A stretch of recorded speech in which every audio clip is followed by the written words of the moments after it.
Inflation అనే topic. ద్రవ్యోల్బణం, దీన్ని మనం ఇంగ్లీష్లో ఇన్ఫ్లేషన్ అంటారు. ఇన్ఫ్లేషన్ అని చెప్పడం జరుగుతుంది. ఇక్కడ ద్రవ్యోల్బణం అంటే సింపుల్గా ధరలలో వచ్చే పెరుగుదల, ధరలలో వచ్చే పెరుగుదల, ఇంక్రీజ్ ఇన్ ప్రైస్ లెవెల్ అని చెప్తుంటారు. ధరల్లో పెరుగుదల వస్తుంది, దాన్ని నోటీస్ చేయడం జరుగుతుంది, దాన్నే ద్రవ్యోల్బణంగా గుర్తించడం జరుగుతుంది. బేసిక్గా ధరలు పెరగడానికి కారణాలు అనేకం ఉంటాయి. ఒకటి, ఒక దేశానికి సరిపడే అంత వస్తువులు సేవలు లభించకపోతే, అంటే వస్తు సేవల యొక్క డిమాండ్ ఎక్కువగా ఉన్నప్పుడు, దేనికంటే సప్లై కంటే, if demand of the commodities greater than of supply of that's commodity, that leads to inflation. అంటే ఎలా ఉండాలి, దేశానికి సరిపడేంత వస్తు సేవలు సప్లై చేయబడాలి.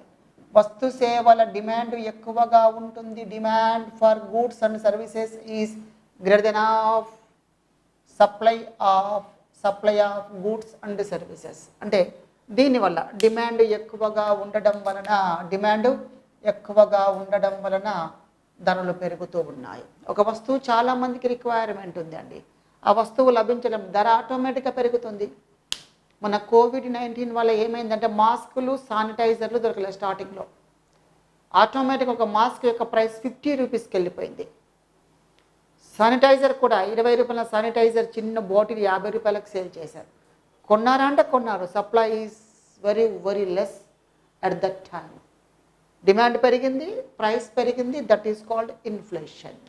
ఇక్కడ మరి ద్రవ్యోల్బణం అనేది ఒక జాతీయ సమస్య. దీన్ని స్థూల జాతీయ సమస్య అంటారు. స్థూల జాతీయ సమస్య. It is a macro issue and national problem అని చెప్తుంటారు. అంటే జాతీయ స్థాయిలో ఉండే ఒక సమస్య అండి ఇది. అంటే ఇది స్థూల సమస్యగాను మ్యాక్రో అనాలిసిస్ చేస్తుంది దీనిపైన కూడా. అదేవిధంగా నేషనల్ లెవెల్లోనూ ఏర్పడే సమస్య. ఇది ఎలా ఉంటుందంటే, ఒక దేశం పైన ప్రభావం ఉంటుంది, అప్పుడప్పుడు పక్క దేశం యొక్క ప్రభావం కూడా దీనిపై ఉంటుంది. అంతర్జాతీయ ప్రభావం చేత కూడా దేశంలో ఇన్ఫ్లేషన్ ఏర్పడవచ్చు. ఎలా అంటే సపోజ్కు సౌదీ అరేబియాలో, ఇరాక్, కువైట్ లాంటి దేశాలలో పెట్రోల్, డీజిల్ ధర పెరిగితే భారతదేశంలో ధరలు పెరుగుతాయా లేదంటే పెరుగుతాయి. అంటే ఇది ఒక విధంగా అంతర్జాతీయ సమస్యగా కూడా మనం దీన్ని భావించవచ్చును. ఒక దేశం యొక్క ద్రవ్యోల్బణ ప్రభావము మరొక దేశానికి ఈజీగా విస్తరణ చేయడం జరుగుతుంది, అఫెక్ట్ కావడం జరుగుతుంది. ఇంత ప్రభావితమైంది. ప్రధానంగా డిమాండ్ సప్లైలు కారణం అండి. దాంతోపాటుగా మనీ సప్లై అండి. మనీ సప్లై వేగవంతంగా ఉన్న కొద్దీ ధరలు కూడా పెరుగుతాయి. మన దగ్గర డబ్బులు ఎక్కువనే అనుకోండి, మనీ ఎక్కువ ఉంటే డిమాండ్ పెంచుతాము. డిమాండ్ పెరిగినప్పుడు ఆటోమేటిక్గా ప్రైస్ పెరుగుతుంది. ఎందుకంటే ఈ డిమాండ్కి అనుగుణంగా సప్లై లభించకపోవచ్చు. షార్టేజ్ ఆఫ్ కమోడిటీస్ పెరుగుతుంది. ఎందుకంటే మనీ సప్లై చాలా ఉంది, మనం చాలా ఎక్స్పెక్ట్ చేస్తాము, మనకు డిజైర్స్ చాలా ఉంటాయి, మనకు వాంట్స్ చాలా ఉంటాయి. To fulfil all desires and wants we spend this amount, whatever money supply increase in society, we spend on different commodities. That leads automatically increasing in the price level. That is called inflation.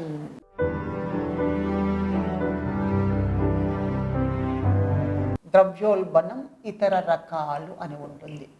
ద్రవ్యోల్బణం అనేక రకాలుగా ఉంటుందండి. ఇతర కారణాలు అనేక రకాలుగా ఉంటుంది.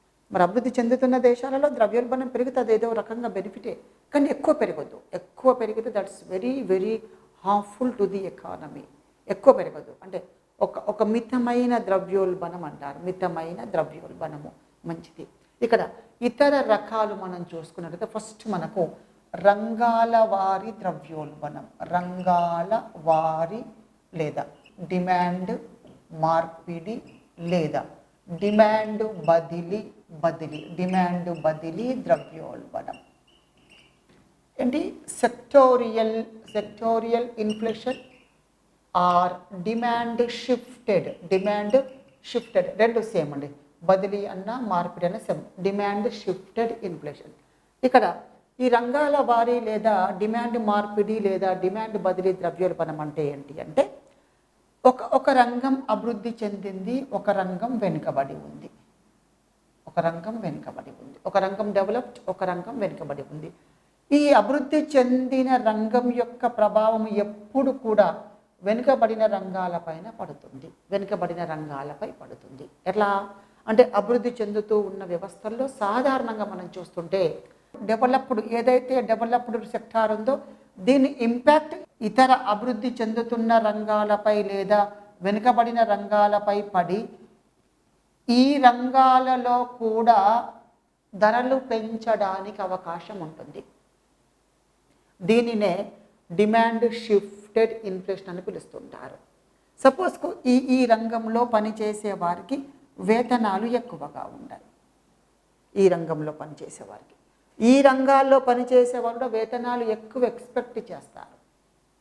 అలా ఎక్స్పెక్ట్ చేయడం వల్ల ఏమవుతుందంటే ఆటోమేటిక్గా ఈ రంగాల్లో కూడా వేతనాలు పెంచాల్సి వస్తుంది. ఆ వేతనం పెంచగానే డిఫాల్ట్గా ధర ఏమవుతుందంటే పెరిగిపోతూ ఉంది. ఇప్పుడు చూడండి, అగ్రికల్చర్ సెక్టార్లో ఇప్పుడు ప్రజెంట్ ఇండస్ట్రియల్ అండ్ సర్వీస్ సెక్టార్లో వేతనాలు ఎక్కువగా లభిస్తున్నాయి. చాలామంది రూరల్ పీపుల్ వచ్చి ఇక్కడ జాబ్ చేస్తున్నారు. చాలామంది ఫారిన్ కంట్రీస్కి వెళ్ళిపోతున్నారు. ఇలా అందరూ ఇతర డెవలప్డ్ సెక్టార్స్కి మైగ్రేట్ అయినట్లయితే ఈ బ్యాక్వర్డ్ సెక్టార్లో పనిచేయడానికి ఎవరు మిగిలరండి? మొత్తం చూడండి ఇక్కడ రంగం ఈ రంగాల్లో పనిచేయడానికి ఎవరూ మిగలరు. అప్పుడు ఈ రంగాల్లో కూడా ఈ రంగంలో ఇచ్చే వేతనాలు ఇస్తేనే ఉద్యోగం చేస్తాం, లేకపోతే లేదు. ఒక సాఫ్ట్వేర్ కంపెనీలో పనిచేసేవాడు ఏం చేస్తాడో ఏసీ రూమ్లో కూర్చొని జాబ్ చేస్తే ₹1,00,000 ఇస్తున్నారు, లేదా 50,000 ఇస్తున్నారు. నేను అగ్రికల్చర్లో ఎండలో నేను పని చేయాలి కాబట్టి నాకు కూడా 50 కాదు, నాకు ₹1,00,000 ఇస్తేనే జాబ్ చేస్తా. అందరూ అలాగే మొండి పట్టుకుని అందరూ ₹1,00,000 ఇస్తే నేను పొలం పని చేస్తా, లేకపోతే చెయ్యన్నారు. ఏం చేస్తాం అప్పుడు? Everybody saying a single dialogue, that is my remuneration is ₹1,00,000 అన్నాడు. ₹1,00,000 అన్నాడు. చచ్చినట్టు ఇవ్వాలా వద్దా అంటే ఇవ్వాల్సింది. ఎందుకు ఎఫెక్ట్ అయింది? This sector is affected by developed sector. దీని ద్వారా అభివృద్ధి చెందిన రంగం వల్ల ఇవి ప్రభావితం కాబట్టి ఈ విధంగా ఆర్థిక వ్యవస్థలో ప్రభావం పడుతుంది. ఇది ప్రధానంగా అభివృద్ధి చెందిన రంగం యొక్క ప్రభావం వెనుకబడిన రంగాలపై పడి ఈ రంగాలలో కూడా వేతనాలు పెరిగి ధరలు కూడా పెరుగుతాయి. అలాంటి దానినే రంగాల వారి డిమాండ్ మార్పిడి లేదా డిమాండ్ బదిలీ ద్రవ్యోల్బణం అంటారు. గుర్తుంచుకోవాలి, వెనుకబడిన రంగాల్లోనే ప్రభావం పడుతుంది. ఎవరి ప్రభావం?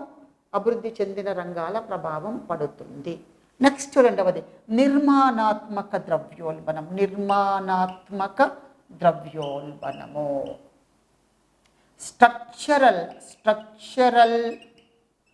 ఇన్ఫ్లేషన్ అంటారు. స్ట్రక్చరల్ ఇన్ఫ్లేషన్, నిర్మాణాత్మక ద్రవ్యోల్బణం. ఇక్కడ నిర్మాణాత్మక ఒక ఎకానమీ నిర్మాణాత్మక మార్పులు ఇదొక ఎకానమీ అనుకోండి. భారతదేశ ఆర్థిక వ్యవస్థ అనుకోండి. ఈ భారతదేశ ఆర్థిక వ్యవస్థలో స్ట్రక్చరల్ చేంజెస్ వస్తున్నాయి. స్ట్రక్చరల్ చేంజెస్ అనేవి సంభవిస్తున్నాయి. There are structural changes in this economy. Structural changes వచ్చినప్పుడు ఆటోమేటిక్గా ఉపాధి కల్పన పెడుతుంది. ఎప్పుడు కూడా ఎకానమీ స్ట్రక్చర్ మారుతుంది అనుకోండి, మారుతున్నప్పుడు నూతన విధానాలు తీసుకొస్తారు. ఆ విధానాల ద్వారా ఆటోమేటిక్గా ఏమవుతుంది అంటే ఇక్కడ ఎంప్లాయ్మెంట్ పెరుగుతుంది, ఉపాధి కల్పన పెరుగుతుంది. అంటే నిర్మాణాత్మక మార్పులు ఏదొచ్చినా ఫస్ట్ లభించే బెనిఫిట్ ఏంటంటే ఉపాధి కల్పన పెరుగుతుంది, ఉద్యోగిత పెరుగుతుంది. ఉద్యోగికి ఆదాయం వస్తుందంటే డిఫాల్ట్ పని చేస్తున్నామంటే ఆదాయం వచ్చేస్తుంది, ఆదాయాలు వచ్చేస్తాయి.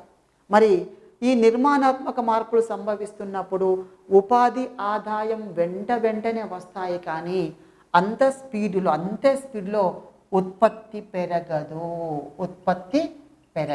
అంటే ఉత్పత్తి పెరగకపోవటం వలన సప్లై ఏమైంది? ఉత్పత్తి లేదు అంటే సప్లై తగ్గిపోయింది, ఉత్పత్తి తగ్గింది, ఉత్పత్తి తక్కువగా ఉంది, పెరగలేదు తగ్గలేదు.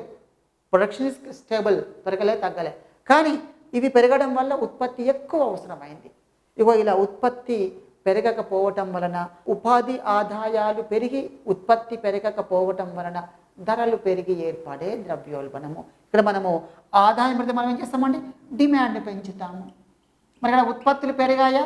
నో, ఉత్పత్తులు పెరగలేదు. ఆటోమేటిక్గా ప్రైస్ ఏమవుతుంది? పెరుగుతుంది. This is called structural inflation అంటారు. మంచి ఎగ్జాంపుల్ చూడండి. ఇప్పుడు నిర్మాణాత్మక మార్పులు సంభవిస్తున్నప్పుడు ఏం చేశారు అంటే ఇరిగేషన్ ప్రాజెక్ట్ అంటే ఒక ఇరిగేషన్ ప్రాజెక్టు నిర్మాణం చేస్తున్నారు. ఇరిగేషన్ ప్రాజెక్ట్ నిర్మాణం చేస్తున్నారు. ఇరిగేషన్ ప్రాజెక్ట్ స్టార్ట్ చేసిన డే వన్ నుంచే ప్రాజెక్టు స్టార్ట్ అనగానే డే 1 నుంచి ఏమవుతుంది, ఎంప్లాయ్మెంట్ పెరుగుతుంది, వీరికి ఉపాధి అయితే పెరుగుతుంది. వీరికి సాయంకాలం కాగానే ఏమొస్తుంది, వేతనం వచ్చేస్తుంది. వేతనం that fellow is getting amount regularly. దేనివల్ల, ఇరిగేషన్ ప్రాజెక్ట్ వల్ల ఉపాధి వచ్చింది, ఆదాయం వచ్చింది. వచ్చినవాడు ఏం చేస్తాడు, డిమాండ్ చేస్తాడు, వస్తువులు కొంటాడు. బట్ వెంటనే అక్కడ ఉత్పత్తి మాత్రం పెరగలేదు. ఉత్పత్తి పెరుగుతుంది.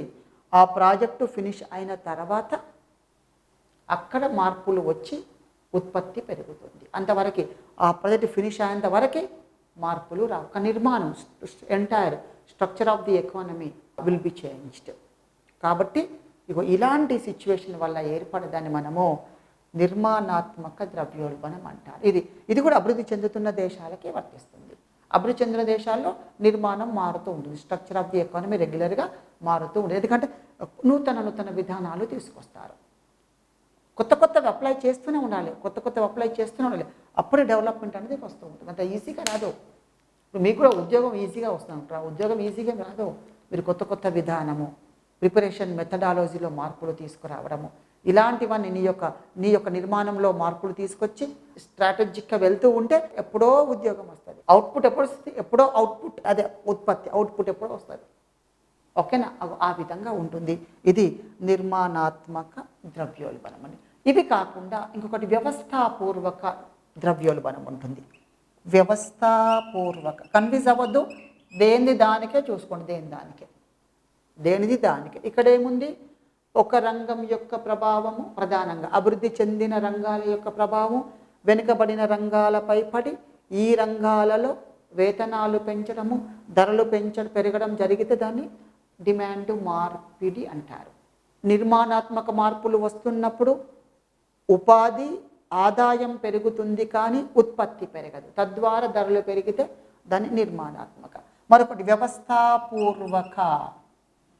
వ్యవస్థాపూర్వక ద్రవ్యోల్బణం, ఇన్స్టిట్యూషనల్ అంటారు. ఇన్స్టిట్యూషనల్ ఇన్ఫ్లేషన్ అని పిలుస్తుంటారు. అంటే ఏంటి వ్యవస్థాపూర్వక ద్రవ్యోల్బణం అంటే మీనింగ్ ఏంటి అంటే వ్యవస్థ ఇన్స్టిట్యూషన్, దేశమే తీసుకోండి. జనరల్గా ఒక వ్యవస్థ తీసుకున్నప్పుడు ఒక వ్యవస్థ అంటే భారతదేశ ఆర్థిక వ్యవస్థ. ఇది కూడా భారతదేశ ఆర్థిక వ్యవస్థ నిర్మాణము. ఇక్కడ నిర్మాణం ఉంటుంది, ఇక్కడ వ్యవస్థ ఉంటుంది. ఈ వ్యవస్థలో సాధారణంగా వెనుకబడిన దేశాలు, అభివృద్ధి చెంది, ఇవన్నీ all these belongs to developing countries, developing economies. Okay, next ఈ వ్యవస్థాపూర్వకమైన అంశాల్లో మనం ప్రధానంగా తీసుకునేది ఏంటంటే వెనుకబడిన దేశాలు, అభివృద్ధి చెందుతున్న దేశాలు ప్రధానంగా కొన్ని రకాల కొరతలు ఉంటాయి. ఏంటి ఆ కొరతలు? ఉద్యమదారుల కొరత, నైపుణ్యం గల శ్రామికుల కొరత, మూలధనం కొరత, లాక్సిటీస్ అని చెప్పొచ్చును, షార్టేజ్ అని చెప్పొచ్చును. ఏముంటుంది ఇక్కడ, ఏం లాక్సిటీ ఉంది, ఏం షార్టేజ్ ఉంది అంటే ఏం చెప్పొచ్చును? Capital, lack of capital, lack of skills, lack of entrepreneur skills or entrepreneurship, lack of dynamism అంటే చొరవలు తీసుకునే కెపాసిటీ లేకపోవడం. ఇవన్నీ లేకపోవటం వలన, ఇవన్నీ కొరతగా ఉన్నాయి కదా, ఇవన్నీ కొరతగా ఉండటం వలన వీటి వల్ల కూడా ధరలు పెరిగే అవకాశం ఉంటుంది. ఎందుకంటే ఇవన్నీ కొరతగా ఉండటం వలన అవి అందించే వ్యక్తులకు విపరీతంగా వేతనాలు పే చేయాలి అండి. అలా పే చేసినప్పుడు ఆటోమేటిక్గా కంపెనీకి అయ్యే ఖర్చులు విపరీతంగా పెరిగి వారు ధరలను పెంచడం జరుగుతుంది. అలాంటి దానిని మనము వ్యవస్థాపూర్వక ద్రవ్యోల్బణం అని పిలుస్తుంటాము. పెద్ద కంపెనీస్, ఫేస్బుక్ CEO జీతం చూడండి, మైక్రోసాఫ్ట్ CEO జీతాలు చూడండి, వాళ్ళకు 100 కోట్ల జీతం ఇస్తున్నారు. అరే మాకు 100 కోట్ల జీతం వద్దు రాబాయి, నెలకు 50,000 తీసుకోరాబాయి అని తీసుకోవట్లేదు. ఎందుకు? ఈ సమస్య ఉంది. ఏముంది, నీకు మైక్రోసాఫ్ట్ని చేతిలో పెడితే వారం రోజులకు అమ్మేస్తావు, వారం రోజులు చాలు నీకు ఇస్తే, వారం రోజులు అమ్మేయడమే ఇంకంతే. అంత స్కిల్స్ లేకపోవడం, అది లేకపోవటం వల్ల, ఆ కొరతల వల్ల డైనమిజం ఉన్న పీపుల్ని సెలెక్ట్ చేసుకుంటారు. వారి వేతనాలు ఎలా ఉన్నాయి? చాలా భారీ ఎత్తున ఉన్నాయి కదా వారి వేతనాలు. మరి అలాంటప్పుడు అదే స్థాయిలో ధరలు నిర్ణయించడం జరుగుతూ ఉంటుంది. ఆ విధంగా ఏర్పడే దాన్ని మనం వ్యవస్థాపూర్వక ద్రవ్యోల్బణం అని పిలవడం జరుగుతుంది. ఇది కూడా వెనుకబడిన దేశాల్లోనే ప్రధానంగా కనిపిస్తూ ఉంటుంది. ఒకవేళ ఇప్పుడు చెప్పినవన్నీ కూడా ఫుల్ఫిల్ చేయబడినవి, అంటే ఇన్వెస్ట్మెంటు, క్యాపిటల్, స్కిల్స్ అన్నీ ప్రొవైడ్ చేశారనుకోండి, అప్పుడు ఏ రకమైన ద్రవ్యోల్బణం కనిపించదు. అప్పుడు ఎక్కువ మంది రెడీ టు డూ జాబ్, ఎక్కువ వర్క్ ఫోర్స్ ఎక్కువగా రావడం వలన డిఫాల్ట్గా వారికి చెల్లించే వేతనాలు కూడా తగ్గిపోతాయి. కాకపోతే స్కిల్స్ ఎక్కువ ఉన్న వాడికి ఎక్కువ ఇస్తారండి. స్కిల్స్ ఎక్కువ ఉంటే ఎక్కువ పేమెంట్, అప్పుడు వాడి కాస్ట్ ఆఫ్ ప్రొడక్షన్ పెరుగుతుంది. ఇందాక మనం డిస్కస్ చేసాం కదా, ఆ విధంగా ఉంటుంది. ఇది మరొక రకము.